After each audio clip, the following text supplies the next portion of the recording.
हरे कृष्णा। पुत्रदा एवं पवित्रता एकादशी की व्रत कथा। भगवान श्री कृष्ण कहते हैं, जो भी व्यक्ति श्रावण मास के शुक्ल पक्ष की एकादशी का पूर्ण तरीके से पालन करते हैं, वे व्यक्ति जीवित तो सभी सुख भोगते हैं और मृत्यु के पश्चात मुक्ति को प्राप्त होते हैं। प्राचीन काल में द्वारिका नगरी में एक महिजित नाम का राजा राज्य किया करते थे। वे धर्म एवं लोकप्रिय राजा थे। वे प्रजा को पुत्र समान ही पालन किया करते थे, परंतु राजा को एक दुख अत्यंत ही व्याकुल कर रहा था कि वह निसंतान थे। उनकी कोई संतान नहीं थी। उन्होंने हर संभव प्रयास किया, किंतु कोई भी फल प्राप्त नहीं हो पाया था। एक दिन राजा ने अपने पुत्र समान प्रजा और मंत्रीगणों के साथ में एक तपोवन में जा पहुंचे, जहां पर महान संत लोमेश ऋषि जी तपस्या में लीन थे। राजा अपने हाथ जोड़कर तब से अपनी व्यथा कह सुनाई। ऋषि ने ध्यान लगाया और दिव्य दृष्टि से देखकर बोले कि हे राजन, यह संतान न होने का दुख तुम्हारे पिछले जन्म में एक पाप फल से ही प्राप्त हुआ है।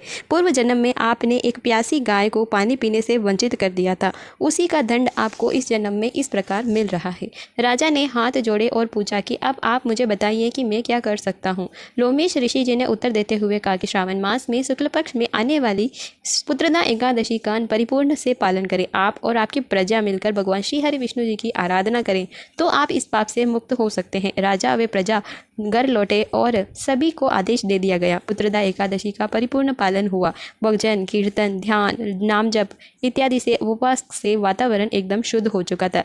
उसी रात्रि में राजा के स्वप्न में श्री हरि विष्णु जी ने दर्शन दिए और उन्होंने कहा कि हे राजन, तुम्हारा मन अब शुद्ध हो चुका है। शीघ्र ही तुम्हें संतान की भी प्राप्ति होगी। कुछ ही समय बाद में राजा ने एक तेजस्वी पुत्र प्राप्त किया। यही कथा है पवित्रता एकादशी की और चमत्कार की।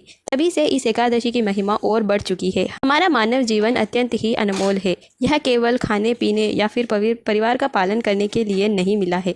यह एक अवकाश है। हम अपने भीतर झांक सकते हैं, अपने दोषों को पहचान सकते हैं और कर्मों को शुद्ध बना सकते हैं। तो आइए इस पवित्रता एकादशी पर न केवल अन्न का त्याग करें, बल्कि बुरी आदतों एवं नकारात्मक सोच की भी उपवास करते हैं, क्योंकि जब हम भीतर से साफ रहेंगे तभी भगवान की कृपा और उनकी दिव्य प्रकाश हमें हमारे जीवन में उतर पाएगी। यही एकादशी की सच्ची महिमा है। आप सभी को आने वाली पवित्रता एकादशी की हार्दिक शुभकामनाएं। वीडियो देखने के लिए बहुत बहुत धन्यवाद।